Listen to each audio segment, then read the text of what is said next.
Okay, this is work. I feel actually, I don't know, I think that I feel a little bit better now.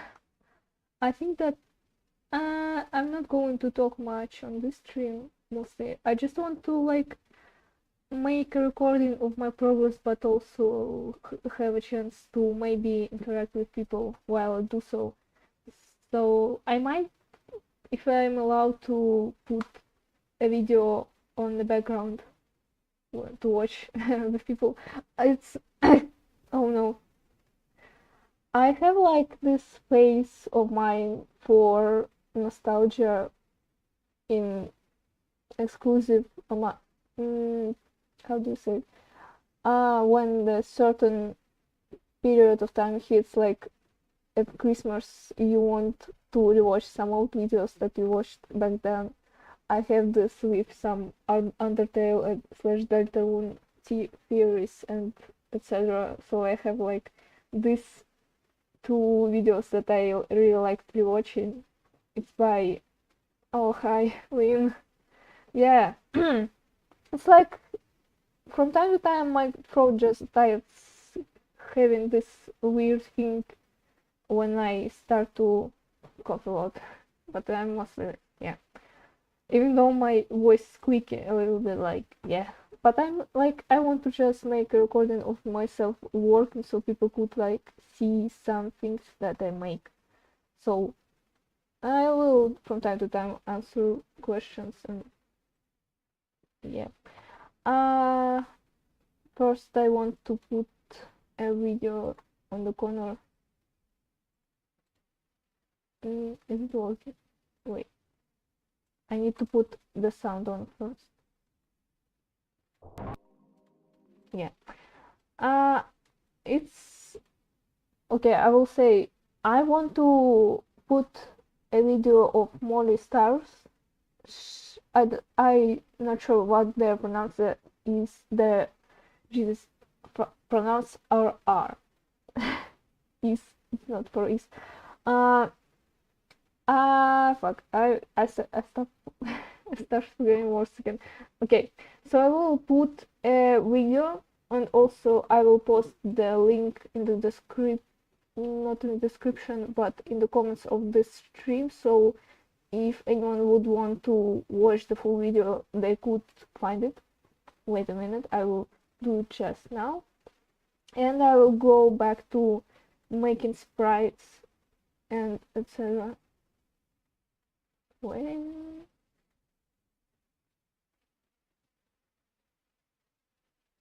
where mm, here it is. Okay, I will just post it. Yeah. Okay, now it's in the comments. You can check it out if you want after the stream. I mean, if you want to. Uh, yeah. Okay, I will put it. Imagine that. Yeah. Okay. Going back. Oh no. Where is my site? I will put it in window mode so I could also put on the comments. Yes.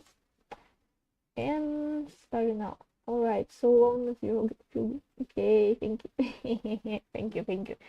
Okay. Uh moving to the next window. We put video here. Oh no.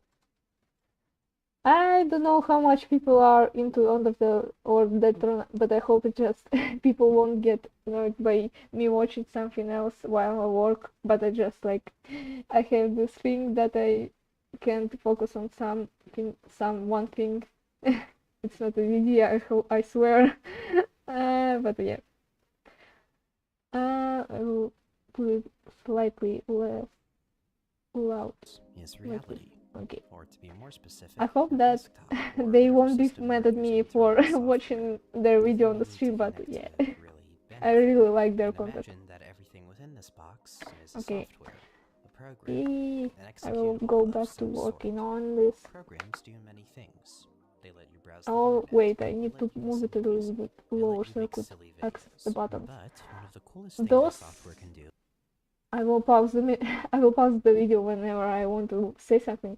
Those are for the character profile portraits. I think that, I mean, like, the easiest portraits for me to use because it's basically the sprites for dialogue, so I could like just copy their merged versions without shadows and paste it here and finish their lower part.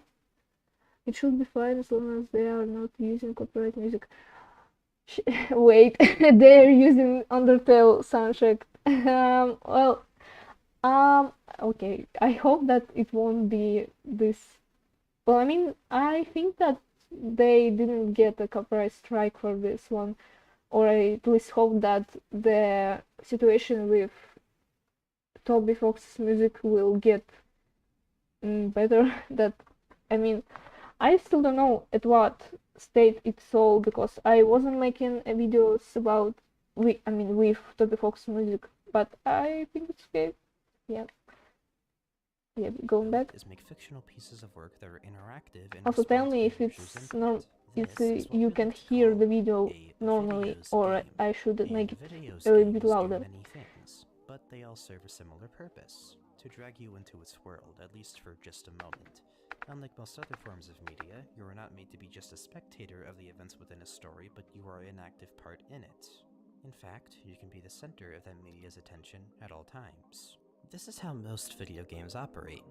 They make a protagonist that you play as, and you are able to immerse yourself in. Yeah. I mean, it wasn't about because of Toby. It's like the company who was publishing his music started to have.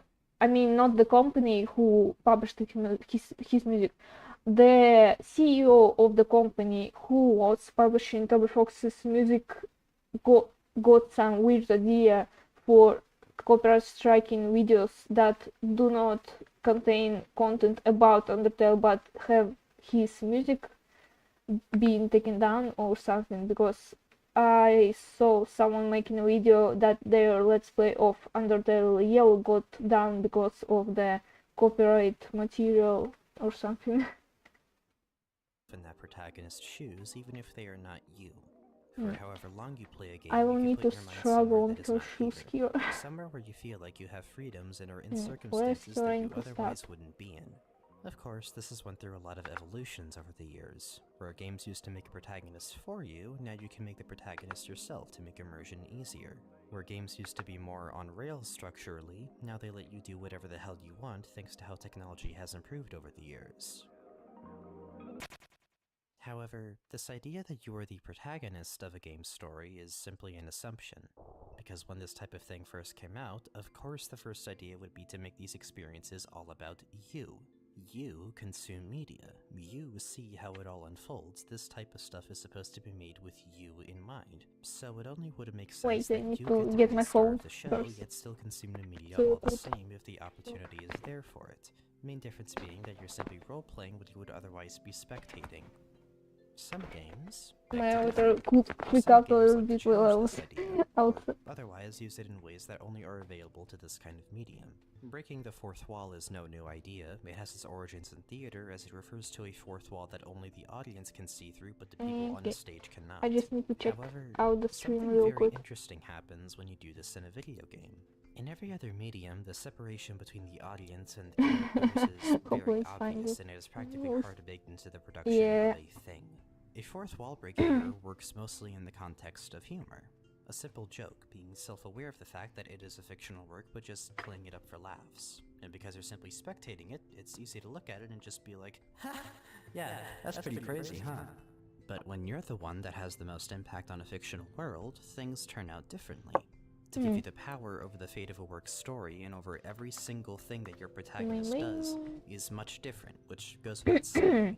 But to break the fourth wall here opens so many new opportunities. You can do it to unease the player, to challenge the preconceived notion that the screen between the game and them is unbreakable, to make them find solutions to problems in very unorthodox ways. You can do it to raise the stakes in making them understand that while they believe this game is fictional, the characters in it see that it's real because it is all that they know. You can make the player themselves a character by doing this. Not just by giving them a vessel to pretend to be as, I mean literally just them. You can make them the god of the world that they chose to be a part of, and use that opportunity to forge a relationship between the player and a fictional world that no other medium could even conceive of. This is the realization that games like One Shot and actually Undertale start use to making the furthest dollars, extent. right? They are able to hold you accountable for what you do in a fictional She's world, the and only through one. careful Oh crafting no, of the she's game's not the only one characters who I and need to story, make. and weaving game There are functions still into a the lot lore of by people affecting who both I your didn't world draw and the game's stress world. for. It is able to make you care about something in a way that not even other video games can do. I don't even know what you call this, but it's something special. Okay, you have been here for so long. I really wouldn't blame you for going anywhere doing your own stuff. You already donated us and helped to get some money for the game, so you do all you want. I'm already glad that you're here. For the past decade or so, it has proven to find ways to immerse you in a way that no other medium can. But that's the thing. Beyond this, as a program, this is what it does. It plays a video game. Surely, it's just that simple. I mean, you play video games to immerse yourself in another world to some capacity, even if very little. You play them to connect to something that isn't real, but you just want to get lost in something that takes you somewhere nice, that lets you pass the time, or to just feel something. You play them to connect to something. What if we could deconstruct that? What if there was a game that realized this? A game that is made by a fictional character from within that series' universe that is actually meant to be a piece of software built for a different purpose within that game's lore. In this context, the software is not literally the game and the world representing it, but it is simply a program that was made with the sole purpose of connecting you to this other world. And this other world is its own box somewhere within this already established box that is said software. And this other world, too, is capable of doing the exact same thing you're doing, it itself believing that it's real and everything that it makes within it isn't. This game is made under the pretense that you are not running the game world itself on this software, but that it is connecting you to an instance of it. And to reiterate, reality is outside of all of this, and typically everything within is just fiction. So, what happens when you make that fictional thing not only believe that it is real, but have it create its own fiction? What happens when you go several layers deep, further away from what we or even the game's characters themselves deem to be real? What if we could get more fictional than fiction itself? Ooh, okay, I'm good. Let's go away. Deltarune, in its rollout, has had a character originally left a complete mystery in Undertale to preface the release of both of its demos thus far. It is most likely to have been the creator of these executables in-universe. Okay, I will most just blatantly, the be Chapter 1 quiet demo was for literally just a called minute a or so, survey program, just to which get my opens with the same character connecting to you and guiding you through a, presentation-wise, completely foreign character creator that has not had any allusions made to it whatsoever in either of the currently released chapters. The menus in the light and dark worlds are quite different, and functionally it sometimes feels like they play like completely different games. Deltarune's files contain strings in a script that is labeled unused and contains dialogue from a character that seems to be stuck within the code itself, never to be called into the game thus far. And aside from so many other completely unexplainable things that people have noted, yet I feel have not put together from a solely meta standpoint, the very files that handle the character creator, the game over screen, the save menu, along with many other bare-bones aspects of the program's functionality, all intentionally follow completely different file naming conventions, such as device, or process, or whatever it might be in all caps, as if the developer knew people would dig into the code after seeing what they did with his previous game, and decided to single these things out intentionally, for they will probably become relevant later. In essence, the recombination of very specific things singled out in the files that you would not know of in-game, the nearly endless amount of things in the game that border on breaking the fourth wall but just barely graze it, the constant allusions to an entity that has been able to literally communicate to us on Twitter at least twice now, and yes, even the differences in the presentation of the game's menus and user interface between the game's worlds, and what points of the game you're in currently, I believe there is significant importance to find in these aspects aspects of the game and examining it as purely a software meant to connect us to Deltarune's world, completely detached from it or ours in regards to Deltarune's meta-narrative, and perhaps even some of the burning questions.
I'm back. I got some more hot water so I could like style my phone. I will talk less maybe, but yeah. Jesus, why my throat makes this noise? Yeah, I hope that I will get better for maybe tomorrow / after tomorrow. But that's just predictions. Questions that have been on the community's mind since before we even knew of the game's existence. This utterly and proudly deranged hypothesis that I've come up with is what I like to call the device theory. And you might be wondering, Molly, how the fuck did we get here? Well, as I have shown you, there's a lot that drove me to this conclusion, and I want to spend this, not video, but series going over not only why I would even consider something like this, examining all of the more meta aspects of Deltarune that I feel are worth noting, but also going over why I think it matters for Deltarune's message. Because I'm more concerned with how we can take all of these pieces and put them together. What picture does that paint for Deltarune as a whole? Of course, it's not easy to make a theory this outlandish, this frankly fucking unhinged, but it's not like this is something that is without any precedent.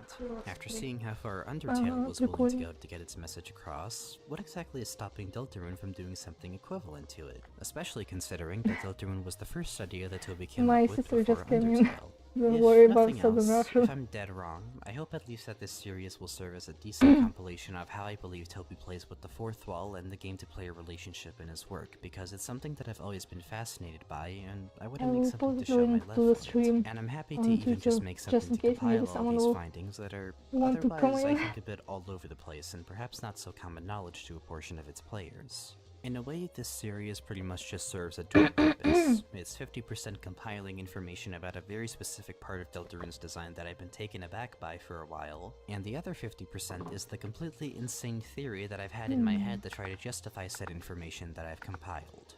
So, if it seems like I'm treading a lot of familiar ground for a chunk of it, then I guess that's kind of the point. Having it all in one thing is something that I think would be nice to do while we're still many chapters short of the full experience.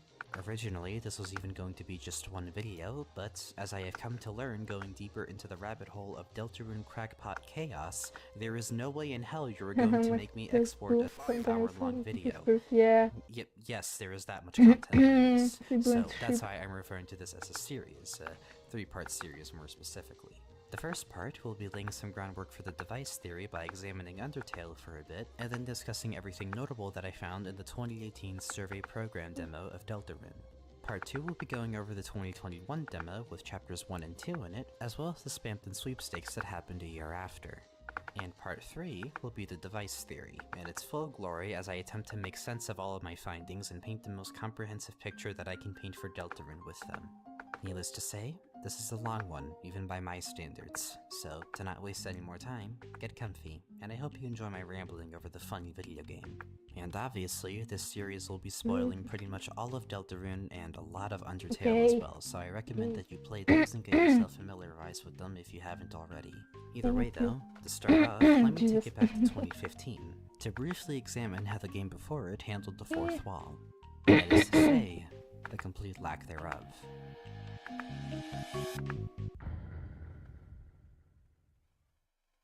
Just like I'm streaming today because I'm mostly wondering that tomorrow I will feel even worse, so I want to make as much as I possibly can today.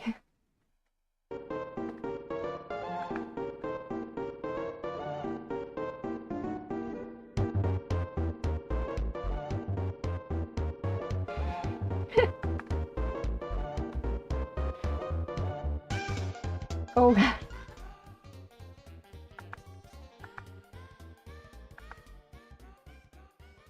You wanna know something?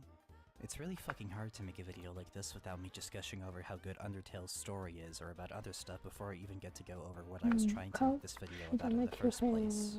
I've made several drafts of just these first few segments of the video, and this whole time I struggled to really keep it concise because there is honestly so much I'd love to talk about for both of these games. However, I really do want to put as much time in this series as possible into the theory itself, or at least into actually talking about Deltarune, so to keep it straightforward, a lot of this is pretty much information that's aged 7 years, and I'm assuming you already know most, if not all of it, so I don't want to go into an insane amount of detail about it.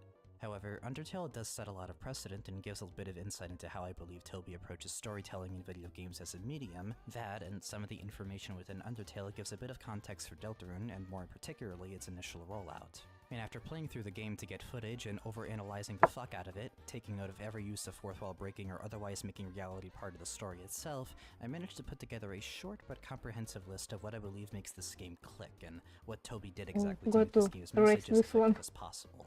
Let me introduce to you it's like, no, I don't feel that bad. It's just like, it's really, some game mechanics. It's Jesus.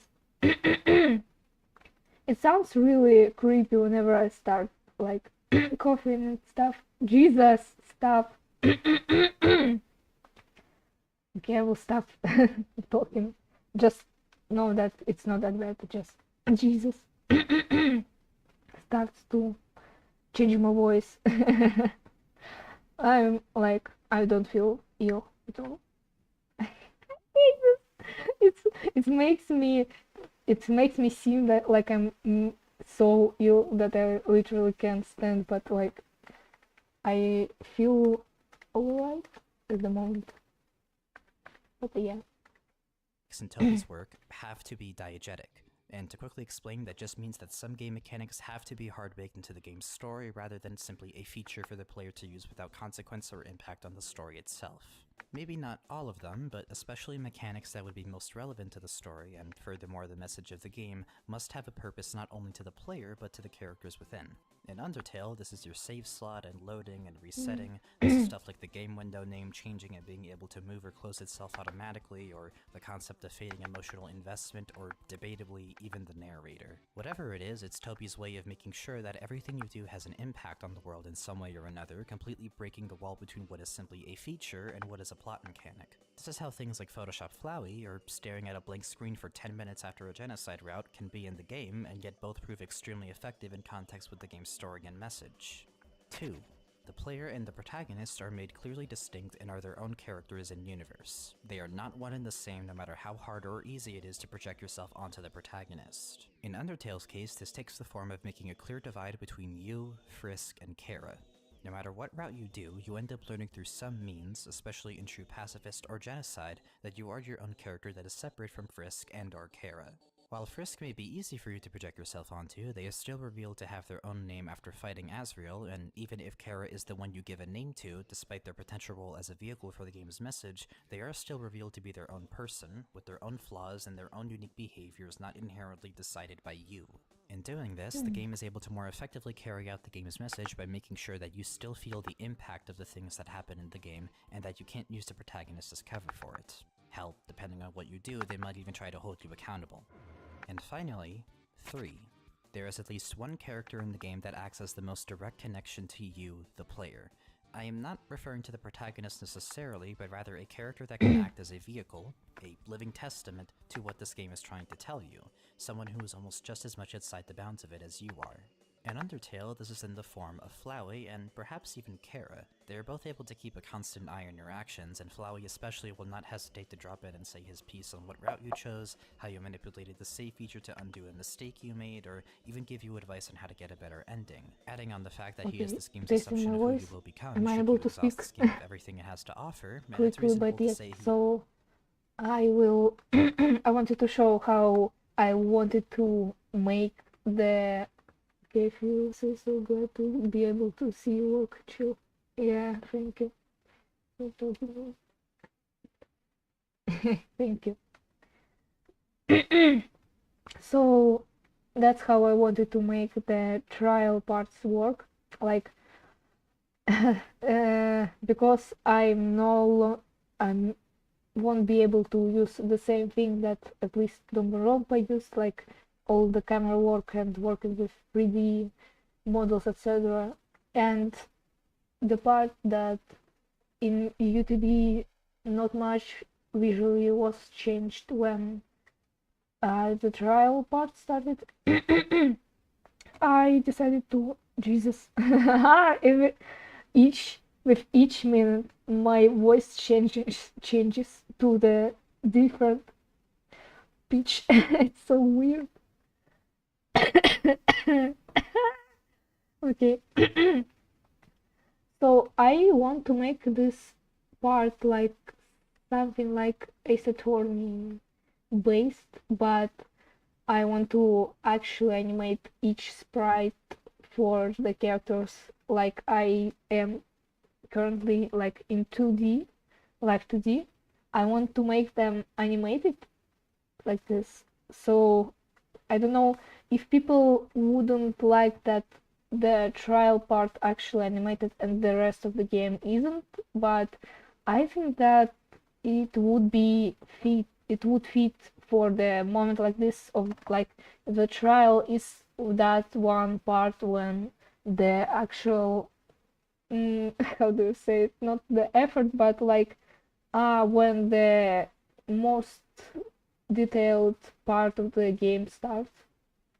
Nice it was, but you seems more dynamic. Yeah, also yeah, of course I want to make some additional Easter egg poses for characters that might remind someone of maybe Edgeworth. It's like the most thing that I want to make, but also don't know if I'm allowed to. If like, is it allowed? Is it like copyrighted pose or something? I can really help with insane part of the story. We will see. But I'm like, I think that I will be mostly working on those novels myself because it's like that's one thing that might not get to the point of finishing line. So I want to not make people take charge for my mistakes in this part. The only project that I'm sure that I will need a team and I am working on my full force, it's a switch because it's like the most detailed thing that I've written out and I have planned out the financing and the etc. It's like this my life project right here. Also I think that my voice came back also. Oh, it's like the still isn't perfect, but yeah. Also I think like this on the left will be purely for Kara, I mean like our main protagonist part. When you talk, like I think that all the tokens still will be in the usual dialogue window, but the choices will be more stylized for the trial window or something. It's like I would like to animate all the dialogue sprites that are outside of the trial parts, but it will take me so much more longer. So yeah, I think like I didn't show it before, but I actually have a blinking animation for the talking sprites in the base world, usual game. I need to just change some parts of the script for it. Where is the script? Oh, here's the script. I'm going to open it. I have written some animations for some sprites that I already did. This list will be even longer when I finish all the sprites, so I hope I will just be able to stick it to the end of the script and it won't break anything. Okay, ignore the Russian parts anyway. I will change it afterwards. Okay, I will just use this show the solve. What do I let's use B1. It's the animation for Bert.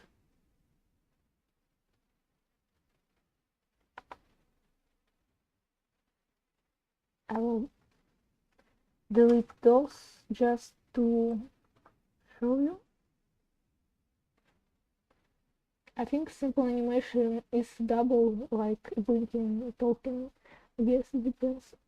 It's like the thing that with Friendly that you, at least I couldn't find the working code for talking animation but because you will need to make this animation without repeat, but when you code an animation for blinking, you need to make a repeat command. So if you make a blinking animation with talking animation, even when the character stops talking, the mouth won't stop talking. So it's this thing. Okay, waiting for the game to pop.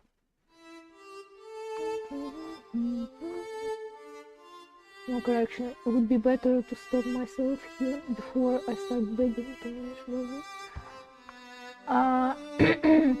It will wait. I actually need to change it before mute. Okay, so small correction. It would be better. It would be okay. Where is it? It would be better to stop myself here. Is there a comma missing before? Yeah. Oh, okay. Thank you. I still will be fighting for editor for the full version, of course. Before. Okay. Thank you. Okay. It won't be visible on this game, but okay. So here it is. The blinking animation. I mean. I don't know if I'm going to change the time for them to blink, but I think it's more or less natural for now. Also, it's the lowest that I could find, but I think it's still something more that I don't notice. So do it. Yeah, I did. Yeah, I did. Yes. Thank you. Okay, going back to the drawing. Yes, teacher. No, I need it. I actually need it. Thank you.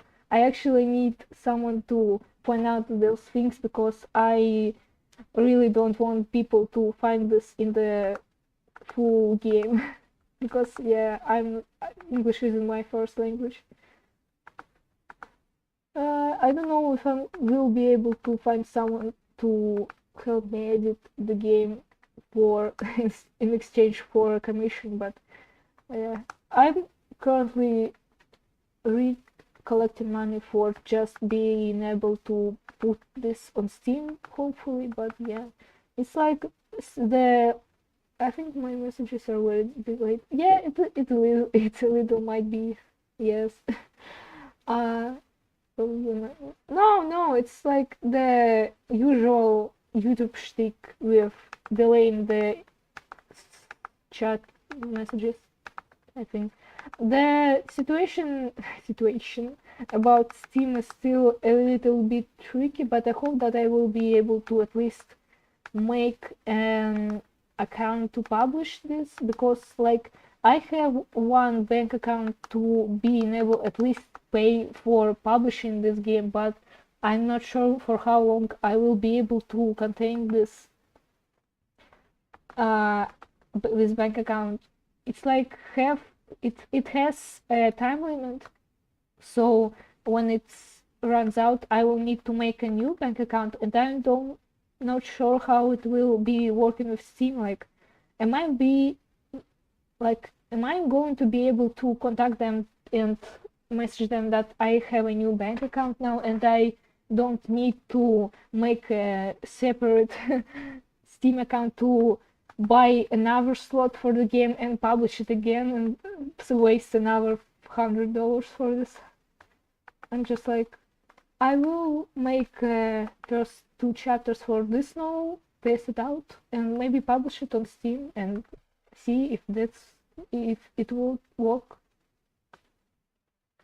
Is about the most direct connection this game has to you, and Kara, I feel, is more focused on who the player already is, or perhaps who they always have been. After all, I think having their name be short for character makes it pretty damn clear to me that they are the scheme's way of personifying the kind of player you're used to being, given the line about them being the feeling you get when you see your stats go up, as well as them looking to you for guidance after they were reincarnated. Should I make and to keep myself from rambling too much about the nuances of their character in relation to the player, my point being there is at least one person in this game that you have to answer to just in case you think you can pull a fast one on it. And Undertale, as I see it, uses these 3 principles to ask questions such as, do you need to complete a game and see and overcome everything in it in order to feel satisfied with putting it down? And if you do complete it until there is nothing left to see. Also, I was thinking about actually maybe making an Indiegogo campaign for the A-Switch when we finish the demo, but like the thing is that why I can't start a Kickstarter is because I'm not in USA citizen, so yeah, I hope it works out. You still but yeah, I don't know proof reading what's the euro takes time. Thank you. Fuck. Okay, stop. My throat is going. Okay. Jesus.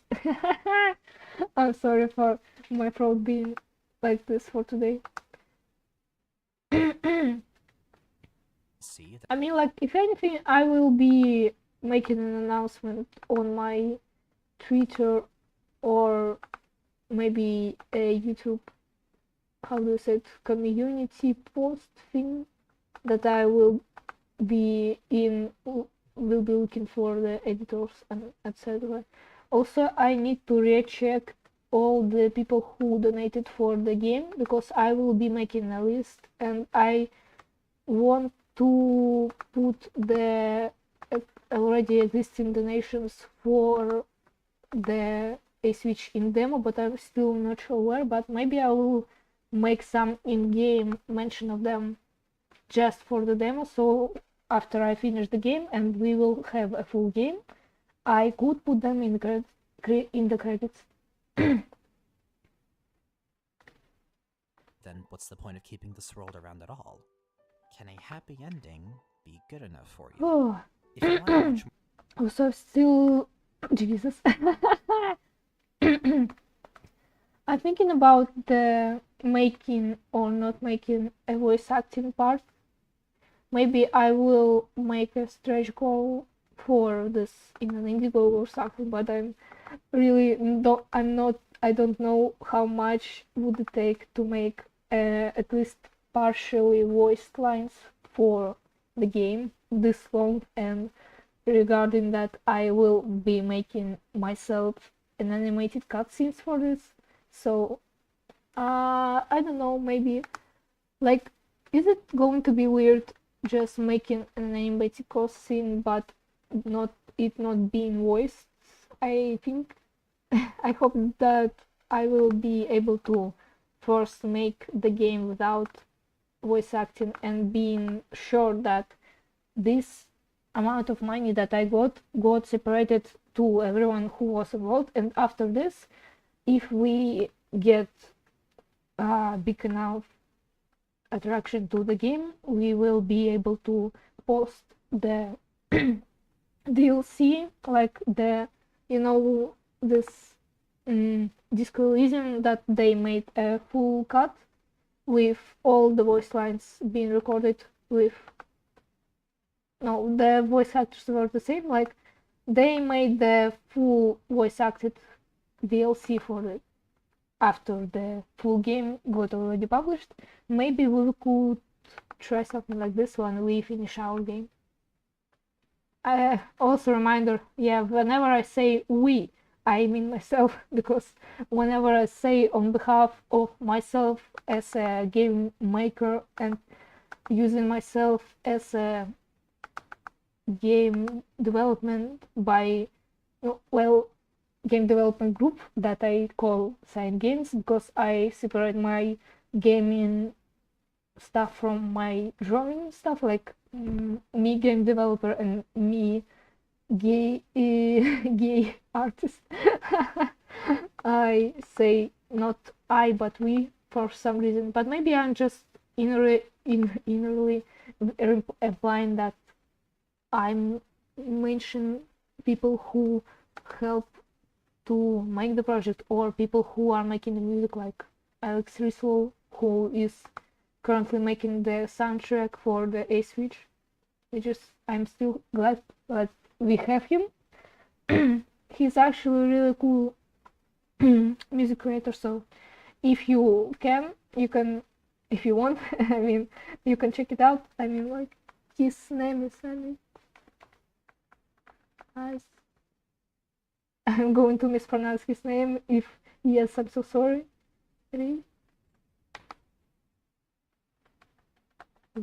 That's his nickname for YouTube, and as far as I'm aware, he maybe has a Spotify too. So if you can check his music out here. He also told me that maybe when we finish all the soundtrack, we could like maybe post it on Spotify or something too. I think it's voice acting for the first version of the game, since it seems already have lots of animation to get done, but it seems pretty amazing. So yeah, it's like, yeah, but I have this conflicting feeling with being a producer for voice acting audience. So yeah, I actually, yeah, I forget whenever I start saying something. I was making and producing the voice acting for the Russian version of Good Luck Seducing an Switch, because the team contacted me and they I forgot the word. They said that they could help with voice acting the game, even though I still was in denial and didn't think that this game was this much of a deal, because it was just like a demo for the full game.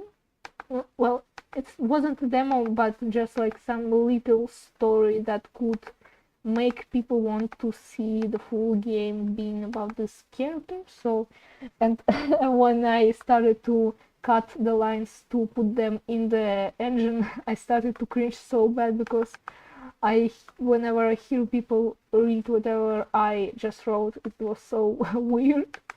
So maybe when we get a full team for the A Switch, or maybe when I overgrow my feeling of regret, I will be able to make this normally.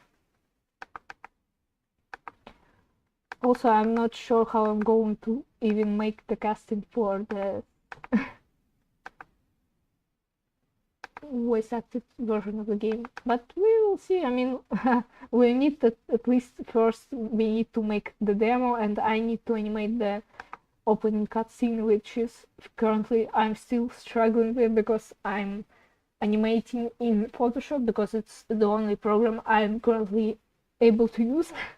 And I mean, I tried to animate in Clip Studio, was it for the free trial time, but it's just like the timeline thing that it has, and an ability to post some parts like you do in Photoshop. Like, it's like in Photoshop it's more easier for me to animate and maybe post some reference parts on the layer when you draw. When I draw, Jesus. When wait, I need to order.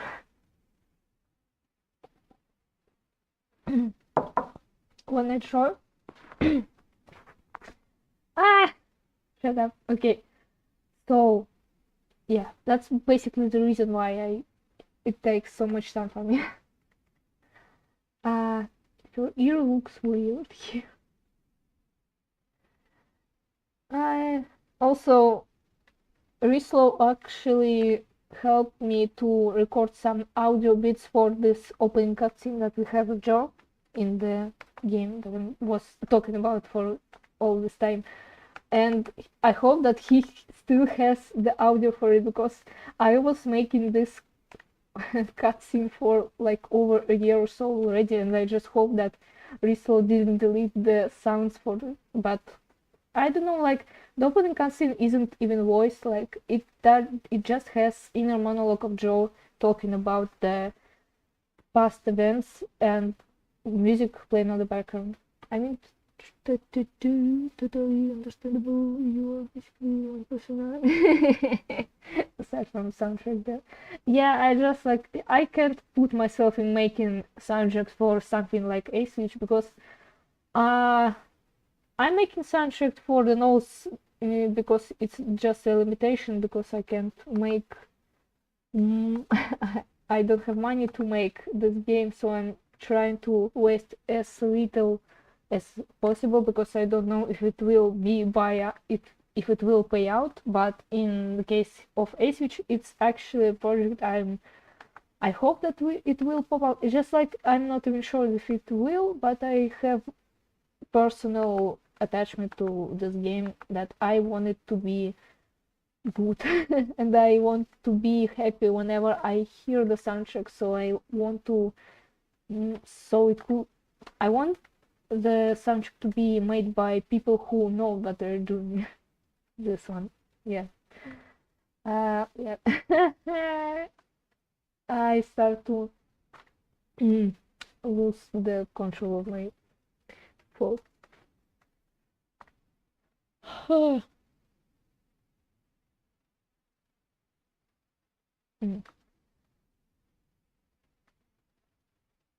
Okay, I will put on. More in-depth version of everything that I just said, I recommend you watch Andrew Cunningham's video on this sort of thing but applied to Undertale, and aside from his videos being very well produced, his experience of the game judging from this video was eerily similar to my first playthrough. Down to the fact that I did not even want to replay the damn thing after True Pacifist so as not to damage my integrity and belief in myself that I am, in fact, not a shitty person. Regardless, it is through these three established factors that the game was able to do such a good job at making its message as clear as possible. It leaves a lot of room to just let the player be impacted by what they do in the game and then giving them such a direct tie to the story rather than them feeling like an outsider and having to pretend to be the person that they're playing as. Toby is able to subvert all of that by just deciding to aim certain things at you specifically with nothing in the way of it. And it is this very ability, this power of his to do such a thing, that I am so pleasantly. I'm going to hear that pretty often. Hearing your project is about to make something worthwhile. Worthwhile. I'm sorry that I misread that.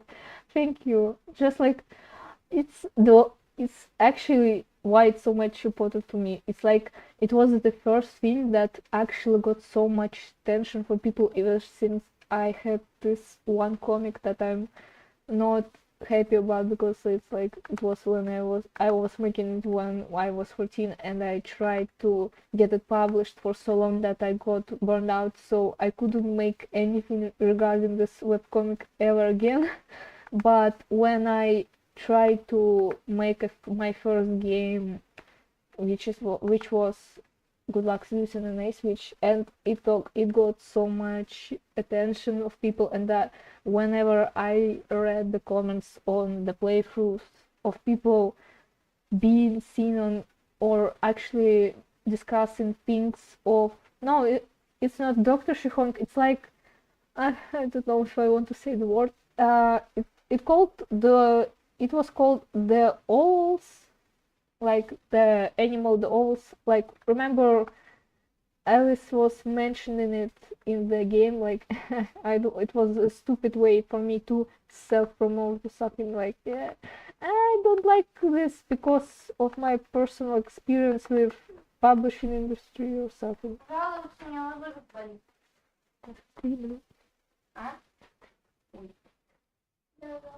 My little brother got in here. Those are my slippers. Those are my slippers. Get it back. Аккуратно. You got my. You stole my slippers. Okay, never mind. So, yeah.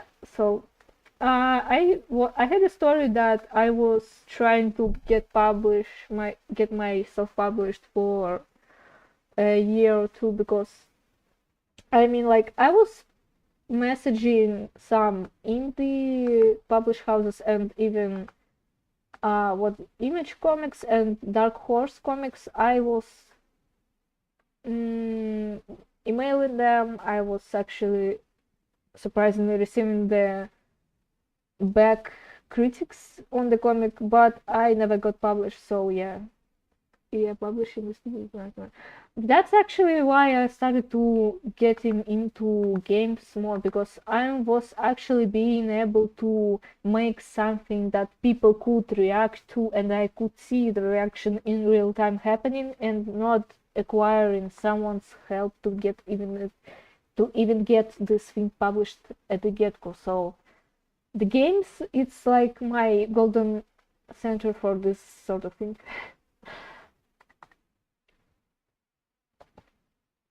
Yes. What I was talking about again? I forgot. Okay.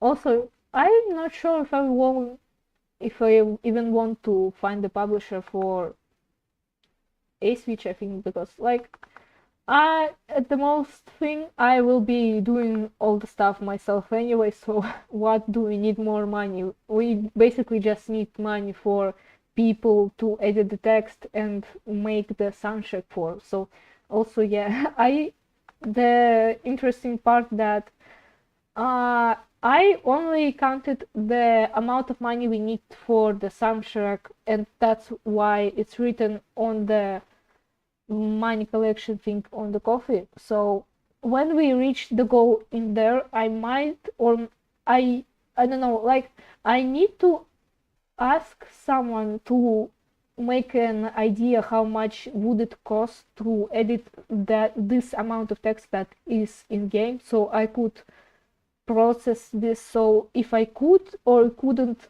get those amount of money myself. It's funny because I think sometimes similar happened to the creator of Gabriel. Don't know what is Gabriel. Ruby is Beach and Gabriel. What? Wait, I actually want to find out what is Gabriel. I'm going to Google it.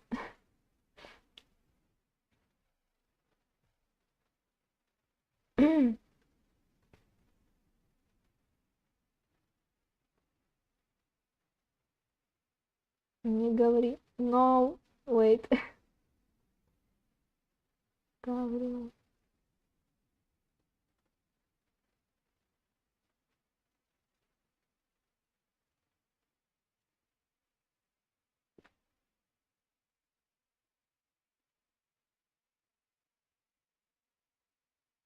Is Gabriel a game? Oh, okay. Oh, okay, I see. I found it. All right. Going back to the drawing.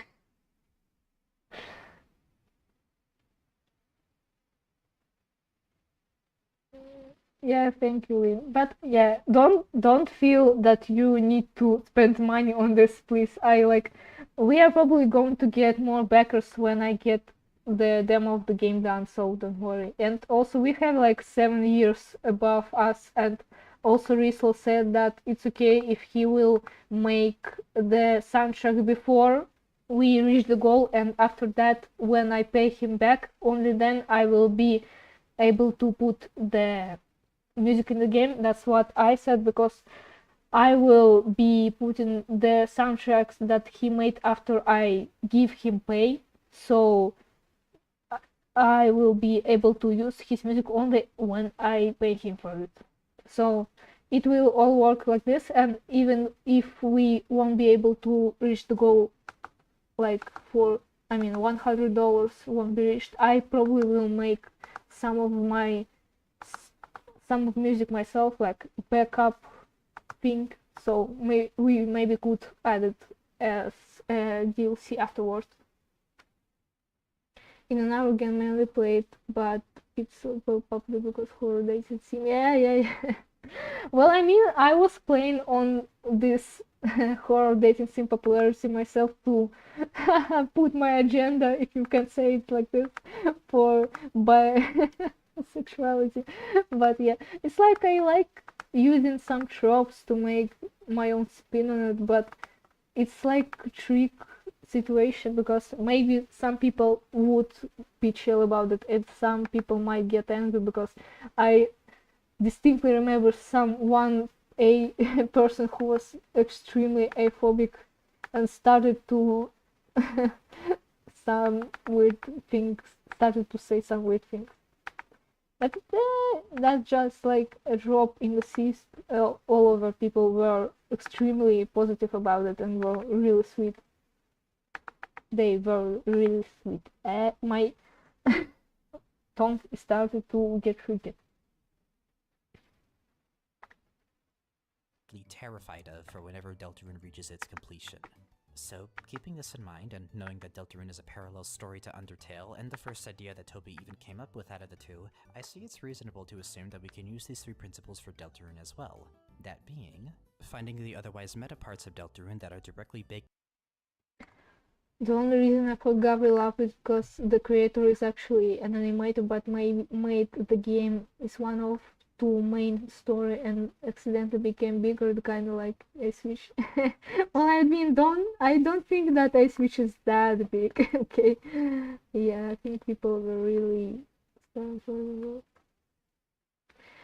Yeah, I want to make more stories about like when two characters who are constantly are the main lead aren't in the love kind of relationship. I'm more fan of more friendly depictions of those kind of things, like I don't know if I'm like, is that a good example to bring up Adventure Time, that I like when the main plot with Bubblegum and Finn grew into just them being friends and Bubblegum be having a love interest in Marcy on the side. So you could see the bond of these two characters just outside of their love life, like this. I want to make and see more stories about this.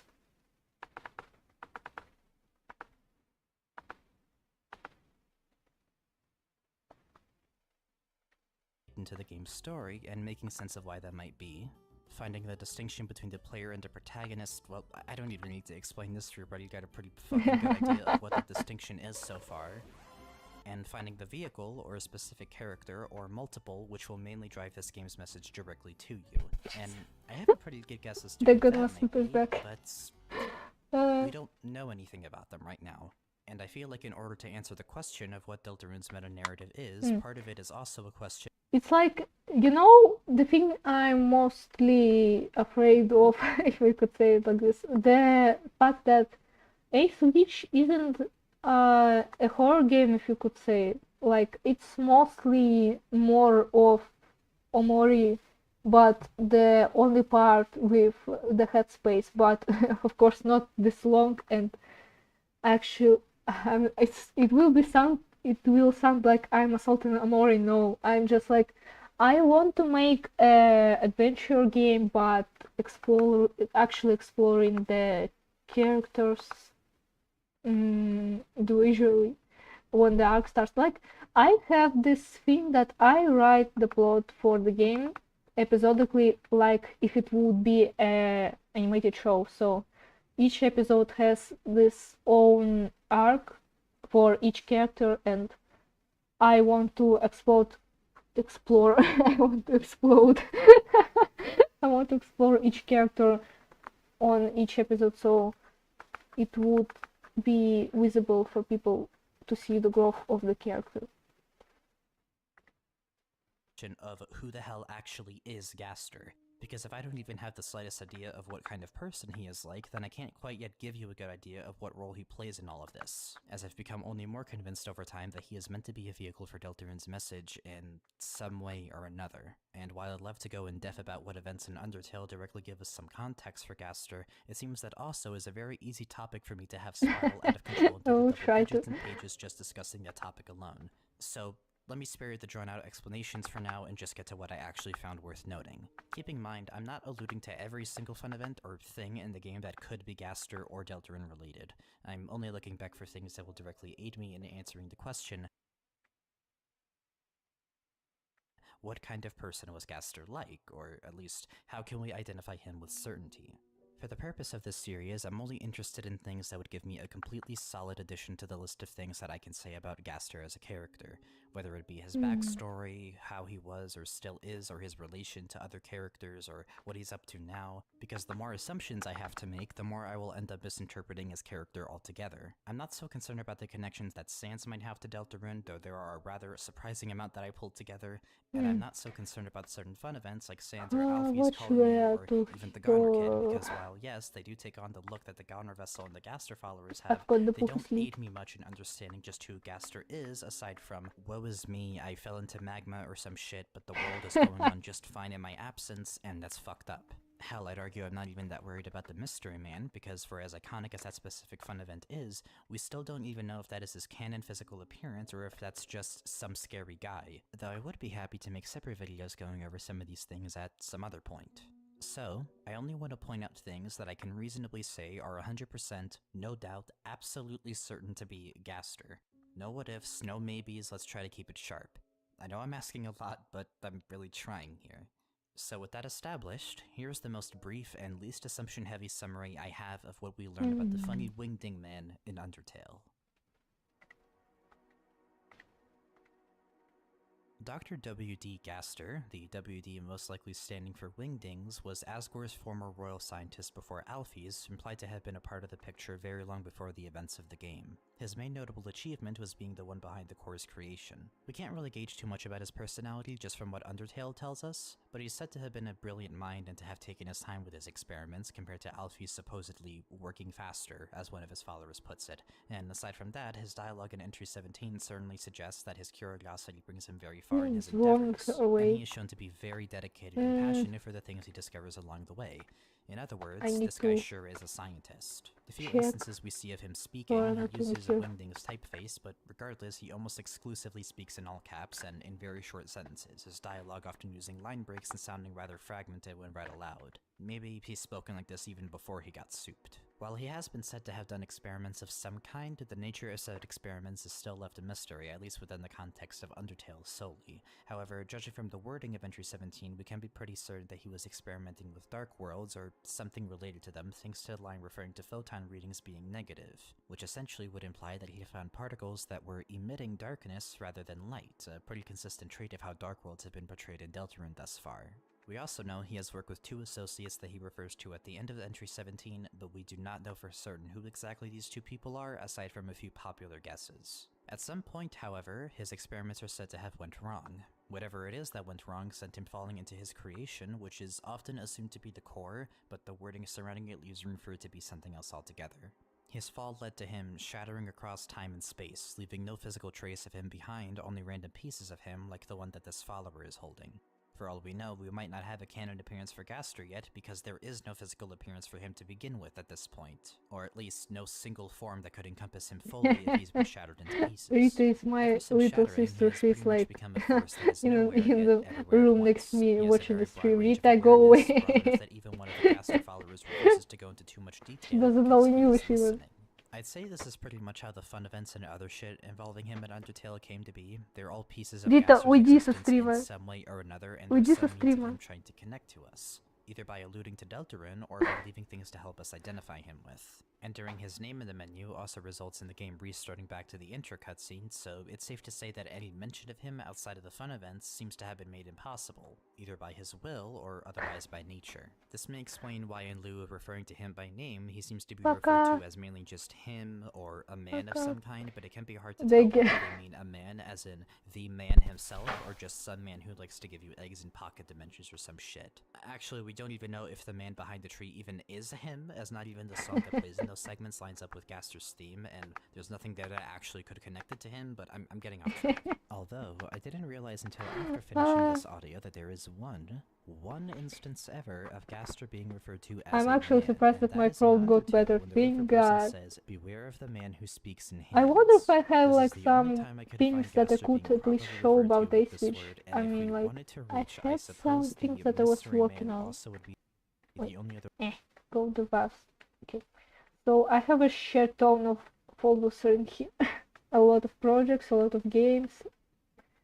It's nice to get support from someone. I mean, yeah, but still, I feel cringe whenever my family members watch whatever I did. Oh god.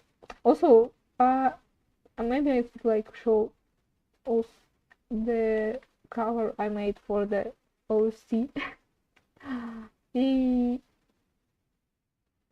Also, the thing that I wanted to point out, maybe because I won't be able to keep on making a manga because we didn't find the publisher, the ACWitch will be its own.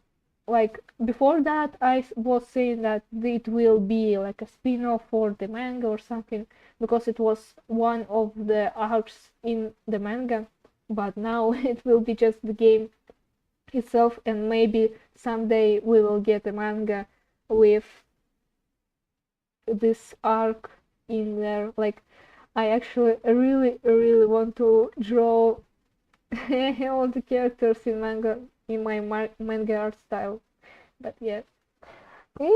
Also, uh how what was her name? Maybe like I remember maybe her name was Penya or something. It's like the Russian usual name that we call female fox-esque based characters. Characters. Jesus, I can't pronounce. Shit. She was like about. She is maybe a seller in game, like in game shopkeeper or something, and the dude is what was his name? I remember I had it somewhere in here. Nigel. Miguel. His name is Nigel. And he's mute, and because our two idiots don't know the sign language, at first he will just use paper and pen to say things. So instead of usual dialogue window in game, I will be writing his text on the paper or something, or maybe I will just like make separate sprites with something written on, because I won't be able to put so much images in the game. Yeah, thank you. So yeah, just know that. I hope that I won't forget the details for characters, so I would be able to put it in the end game.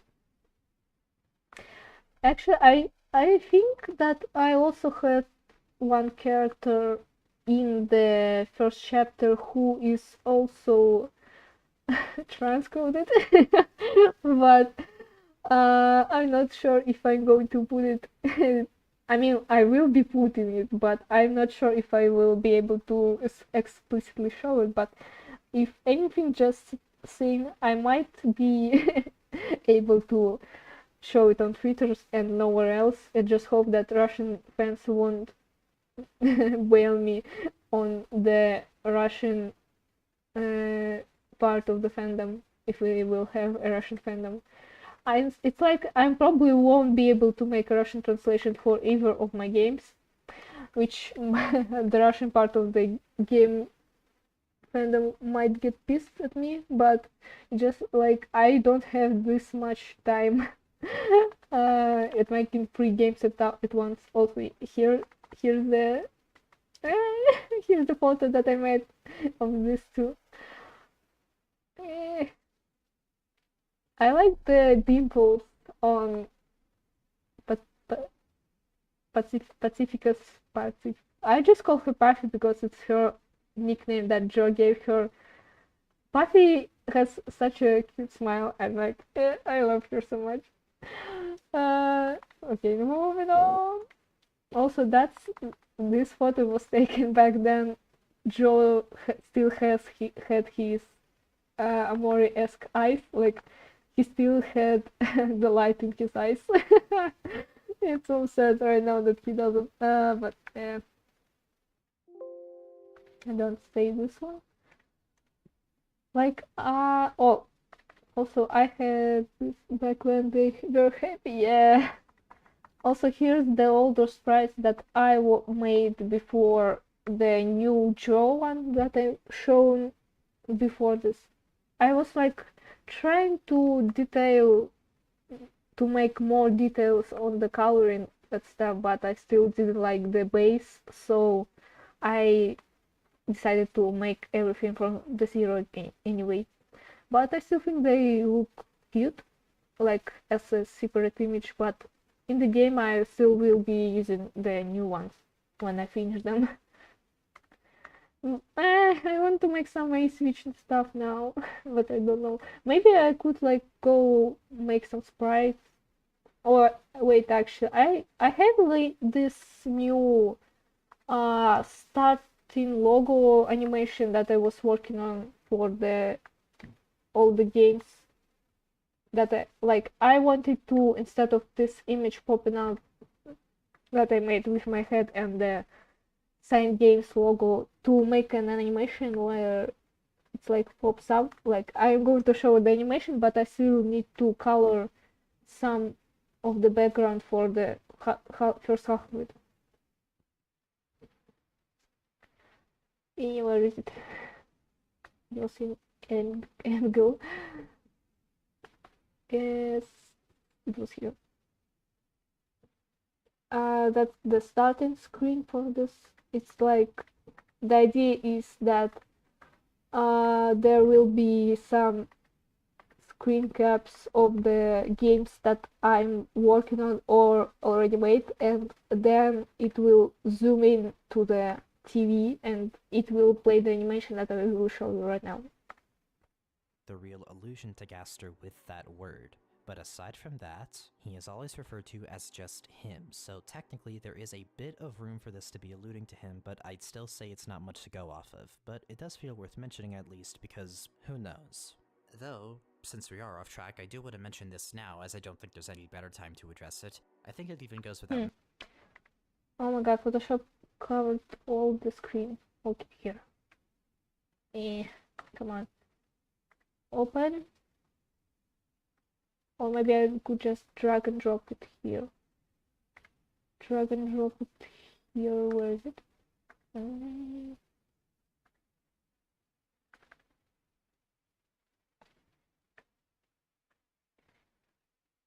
Nice soft promo. I thought the guy does like that. Reminds me of one Bushman. Not fake. Yes. Yeah, but I still don't like that comic that I made.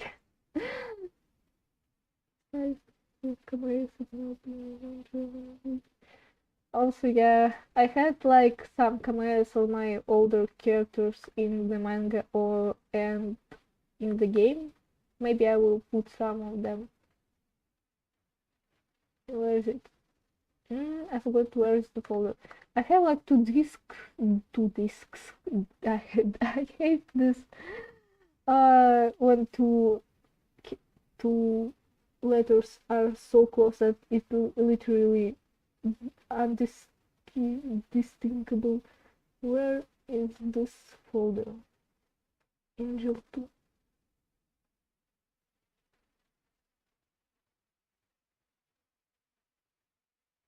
Here it is.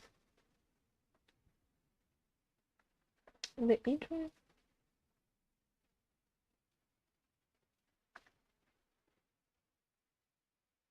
Is it going to load? Oh yeah, it is. Hell yeah. I'm going to move this away for a second. God, please work. Oh yeah, here it is. So, come on. The blank part is for the TV, and then where when the camera zooms into TV, it will like play this one animation. I don't know how to set it to the right time, so I will be just slideshowing it in the separate program because I don't know how to put it in Photoshop. But yeah, the idea that the head pops out and bouncing.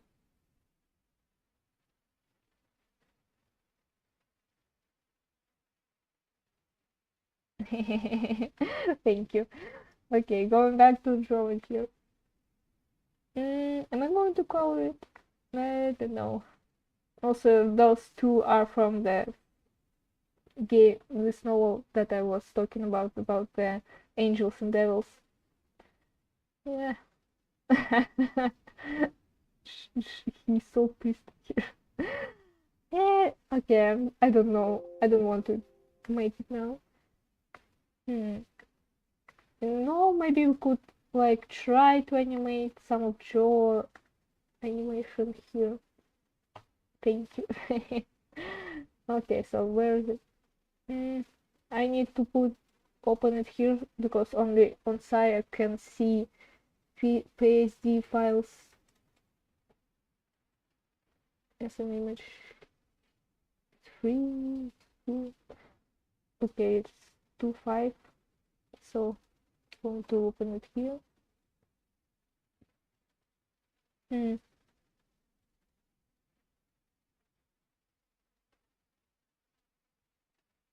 Yes, I remember from the stream. Yeah. Mentioning, but the most common interpretation of Gaster, or rather the Mystery Man sprite, is that he is a skeleton, much like Sans and Papyrus. And in fact, that he's even related to them, and may even be the two associates he speaks to in Entry Here's 17, the jaw thanks to his full name animation. following the so far established motif of skeletons in these games being named after fonts. This does have basis to it. I was like trying to make the more bolder outline for these shots with him brushing his teeth, but I'm not sure if I'm going to go with it in the end product. Also, I need to turn out the reference part because I was using a 3D model for the reference when I was making a rough animation for it. Come on, where is it? Here. Okay, so here it's like with slightly bold outline, and yeah, I didn't draw anywhere. I have no idea how I'm going to color it in because in Photoshop you have this thing that whenever you color things, there are extra pixels popping out uncolored. But yeah, I will try to. Do I have a layer with this outline?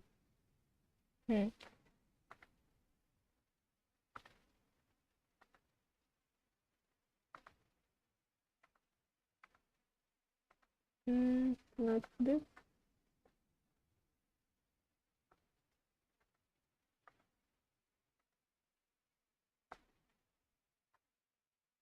Yeah, here it is. Like, this is how it looks without outline.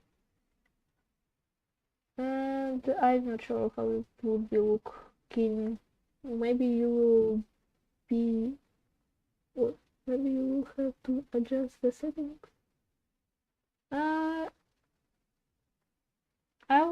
I actually tried to, but whenever I make the thing that colors it in, it's like overlays over the top on the other thing that's beside the line or something. I will still try to make something this way. Mostly now I'm just making the line art. Well, yeah. Okay. I need to set up the brush that I was making this with.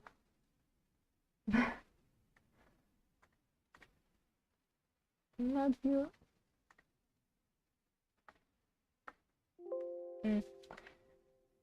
Tech.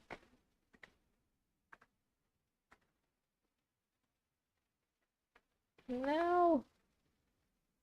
Okay, you know what? That's not an option here. I think that the OBS won't let us draw normally here. I will go back to the drawn sprites for now. Also the video, wait, I need to get the video back on screen.